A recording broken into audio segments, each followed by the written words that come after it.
જય દ્વારકાધીશ. માંગો 20 આપે 30 એ મારા જય દ્વારકાધીશ. આજે તારીખ છે 6 મે 2025 અને સવારના વાગી ગયા 10:30. આપણે આવી ગયા ગૌધામ કોબડી, સર્વેશ્વર ગૌધામ કોબડી. ત્યાં દર્શન કરવા, કામધેનુ માતાના દર્શન કરવા અને બાપુના દર્શન થઈ જાય અને બધા આખા જે છે એમના દર્શન થાય. આ એક યાત્રાધામ છે. અહીંયા એટલી બધી ગાયો, બળદ, ગૌવંશ બધા રાખેલા. એમની દર્શન કરવાથી, એ જગ્યામાં પગ મૂકવાથી આપણને આપણા પાપ ધોવાઈ જાય, આપણને અદ્ભુત આનંદ આવે એવું વાતાવરણ હોય. એટલે આપણે જ્યારે પણ અહીંયા આવીએ એટલે દર્શન કરવા અવશ્ય આવી. જોવો, તમને દેખાડું.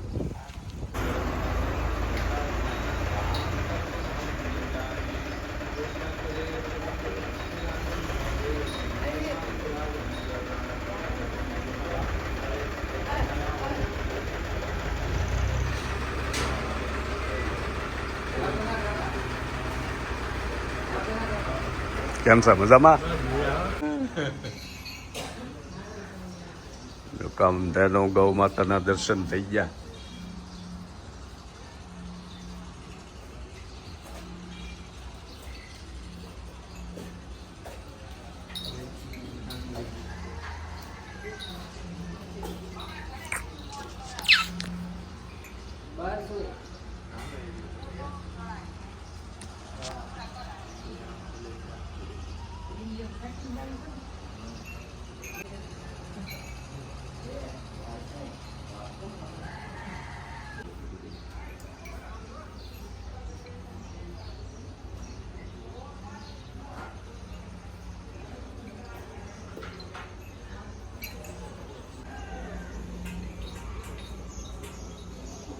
જો બધા બળદને અત્યારે છોડેલા છે બહાર ફરવા. ક્યાં પાછળ? ઓલા વડમાં અહીં બધે નીરાવ નાખી દીધો છે.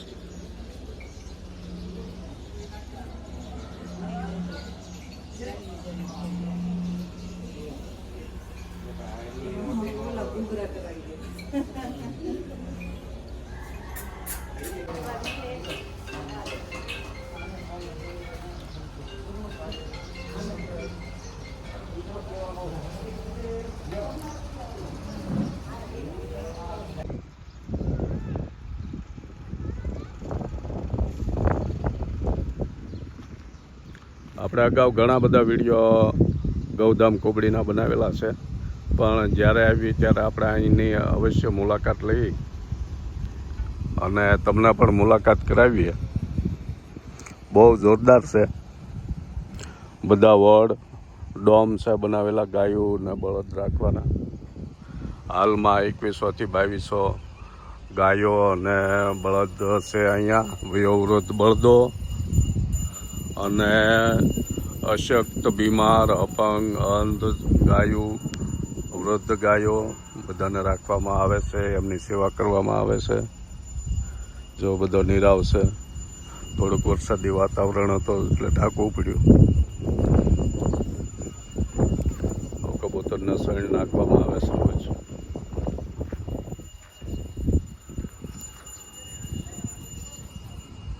ચબૂતરો બનાવવામાં આવેલો છે. રાધા કૃષ્ણ મંદિર છે અને તેમની બાજુમાં જ કામધેનુ ગૌ માતા છે. તમે પણ આ વિસ્તારમાં અહીંયા રોડેથી, હાઈવેથી નજીક જ છે. તમે ગમે ત્યારે આ બાજુ નીકળો અથવા સ્પેશિયલ દર્શન કરવા આવો તો બહુ આનંદ આવશે. એવું સરસ મજાનું છે.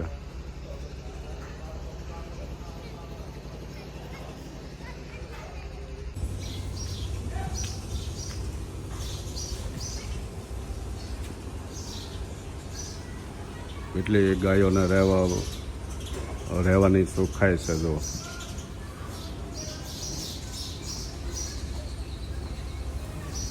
આવા તો કેટલા બધા વડ છે.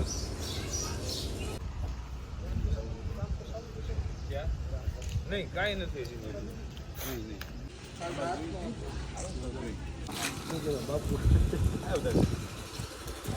જો બાપુ ગૌશાળામાં જ છે. બાપુ સાથે રહ્યા બધે બાપુ સાથે રહેવાનો લાભ મળી ગયો આજ આપણે આવ્યા એટલે. જો આ બધો નીરાવ કટિંગ કાપવાનું મશીન છે. લીલો નીરાવ છે.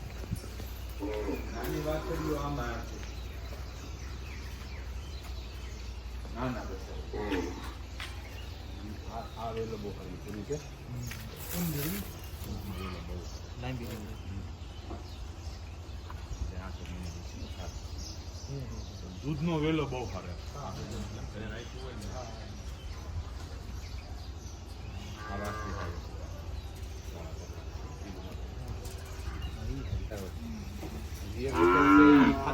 દૂધ વાળા છે મોટી જોયું દાવાનું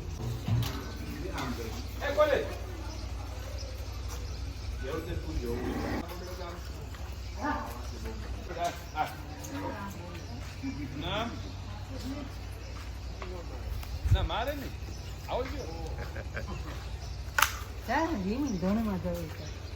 હે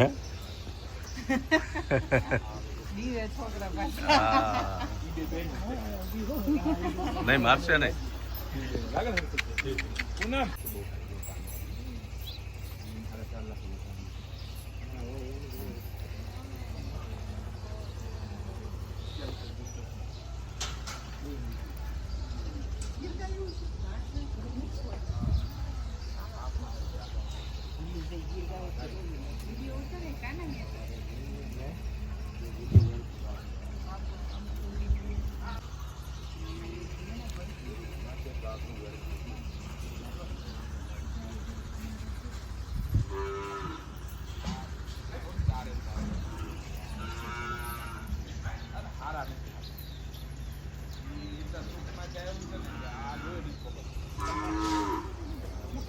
નહીં મારશે નહીં મારશે. વહી જાઓ અહીંથી વહી જાઓ.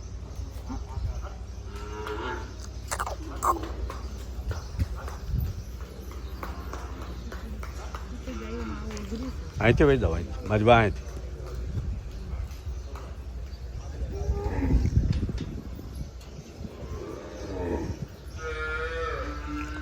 જો તમે ગાયોને અડો એને માલિશ કરો.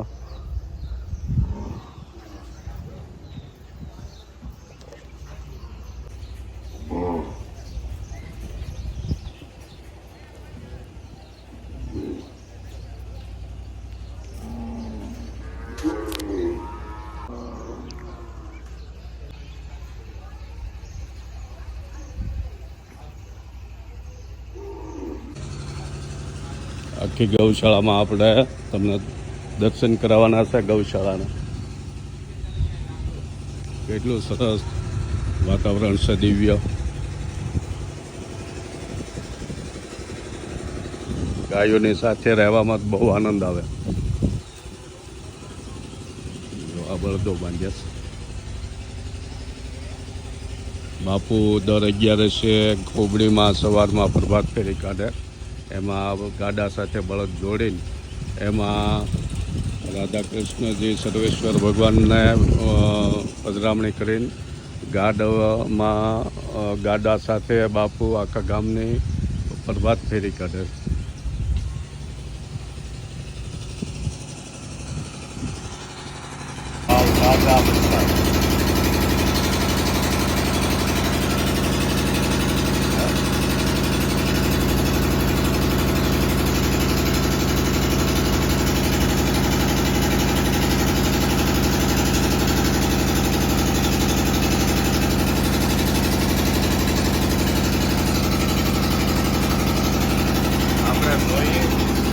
ત્યાં મનને આનંદ આવે એવો તાજા વિયાણેલી ગાયોના બચ્ચા.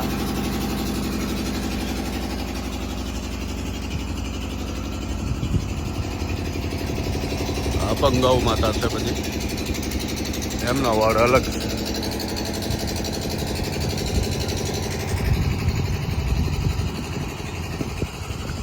એક ગૌધામ કોબડીમાં મેન તળાજા મહુવા હાઈવે ઉપર જ આવે. ભાવનગરથી ભાવનગર તળાજા મહુવા હાઈવે જે ભાવનગર સોમનાથ હાઈવે છે, ભાવનગરથી જાતા ડાબા હાથ ઉપર જ આવે. ભાવનગરથી 6 કિલોમીટર કે 7 કિલોમીટર થતું હોય એવા લોકેશન ઉપર છે. સરસ મજાનું. હરે કૃષ્ણ. સીતારામ. જો બપોરની રસોઈની તૈયારી ચાલુ થઈ ગઈ છે. ભગવાન ભોળાનાથનું મંદિર.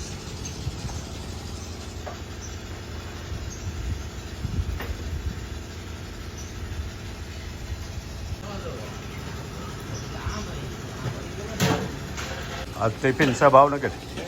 टिफिन से आज भावनगर के ઠીક. સરટી હોસ્પિટલમાં રોજ અઠવાડિયામાં 3 દી ટિફિન જાય. બાકી તો આ 45 ટિફિન ગામમાં વડીલો માટે જાય. હા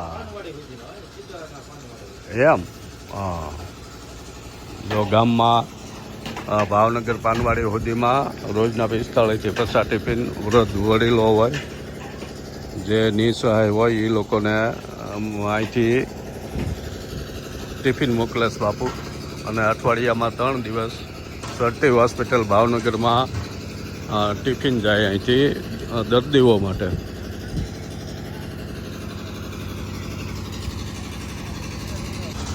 ચકલીઓ માટે માળા બનાવવા જો ટીંગાડી દીધા. જીવ માત્રની સેવા થાય છે ગૌધામ કોબડીમાં. બાપુ જાતે મહેનત કરે બધી. અને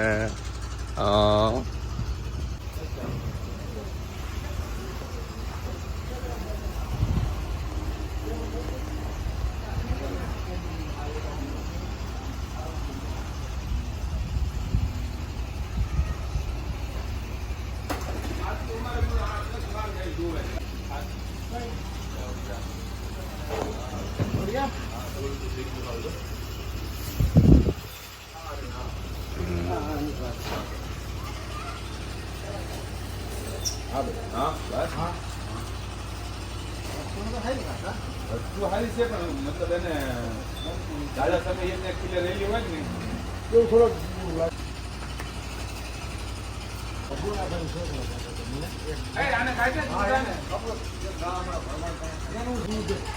દૂધ ની બહુ સારી છે પણ કમોડી કે મટર તો દુકાન એવું કંઈ હોય ને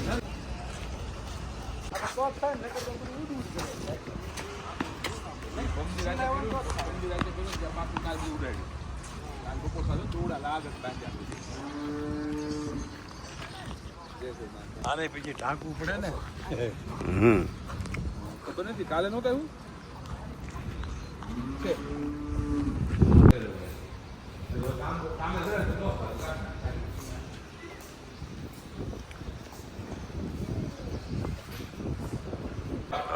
બાપુની બેઠક વ્યવસ્થા છે અહીંયા.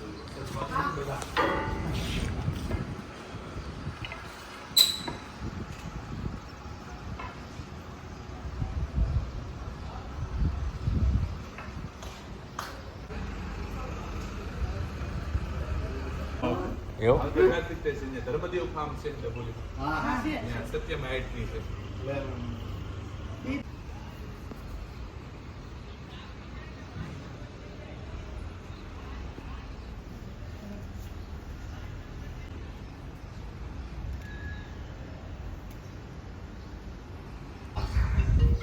જો અમારા પરેશભાઈ જીવાણી, એમના પાપ્પા, એમના ઘરના બે દીકરા બાપુના આશીર્વાદ લેશ.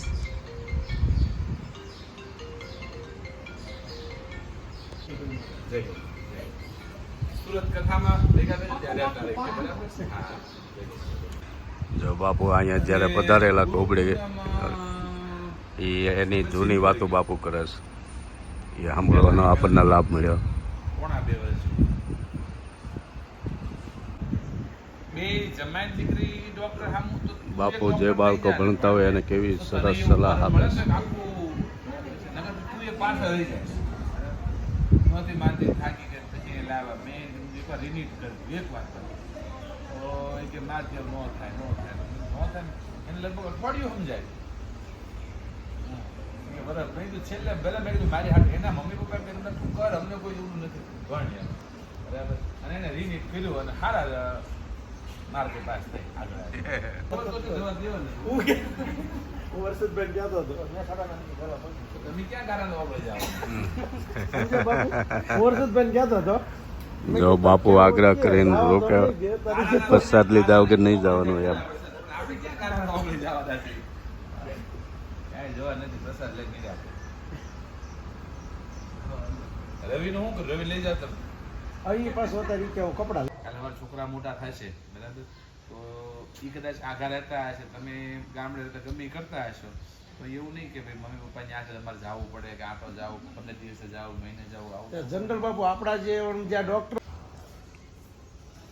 બાપુના દર્શન કરીને આપણે નીકળી અહીં બપોરે હું આટો લાગીને કહું તમને બાબુ હમણાં કાંઈ તો કાંઈ જવાનું નથી ના ના આ વડ વૃદ્ધ બળદોનો છે બધો તમારી નજર પડે ત્યાં સુધી એકલા બળદ જ દેખાય છે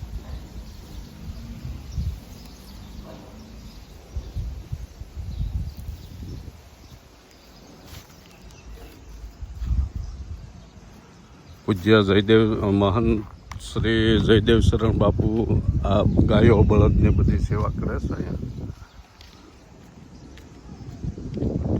વ્યક્તિ એવું ભજનીય ભજનતીઓ તો એક જ વિપરીય એક એવો વ્યક્તિ છે કે જેને પ્રેમ કરે એને પ્રેમ કરે છે એક એવો છે કે જેને પ્રેમ નથી કરતો એને પ્રેમ કરે છે એક એવો છે કે જેને બધા પ્રેમ પણ એ કોઈને કરતો નથી ભગવાને કીધું જે આપણને પ્રેમ કરે મતલબ આપણને જે રાખે એને આપણે રાખી કઈ પ્રેમ થોડું વ્યવહાર કહેવાય તમે 10 રૂપિયા પણ સામે દુકાનદાર વસ્તુ આપે થોડું કે કઈ સંબંધ વ્યવહાર છે એને આપ્યો તમે આપ્યો સામો બરાબર છે એક એવો વ્યક્તિ છે કે જેને કોઈ પ્રેમ નથી કરતો તો એ બધાને પ્રેમ કરતો એવું પાત્ર 3 છે એક ઈશ્વર એક સંત અને એક ભગવાન મા બાપ ઈશ્વરને આપણે માની ન માની તો ભગવાન આપણું રાખે છે એક સાધુ એવો છે જેને કોઈ સ્વાર્થ નથી એને કોઈ આપે ના તો એ રાખે અને એક મા બાપ સંતાનો રાખે કે ન રાખે પછી મા બાપના મોઢામાંથી સંતાન માટે ઊનો શબ્દ નીકળે ક્યારેય નહીં એમ કે ભલે ગમે એવું તો એનું ખરાબ થાય કે ઓલું થાય કે એવું કોઈ દી ન નીકળે અને એક જ વિપરીત એક બે વિપરીત છે એવો છે કે સ્વાર્થી માણસ કે એને કોઈ ગમે એટલું રાખે એ કોઈ દી કોઈનું કરતો આવી સરસ મજાની વાત કરે છે બાપુ એક જક્ષનું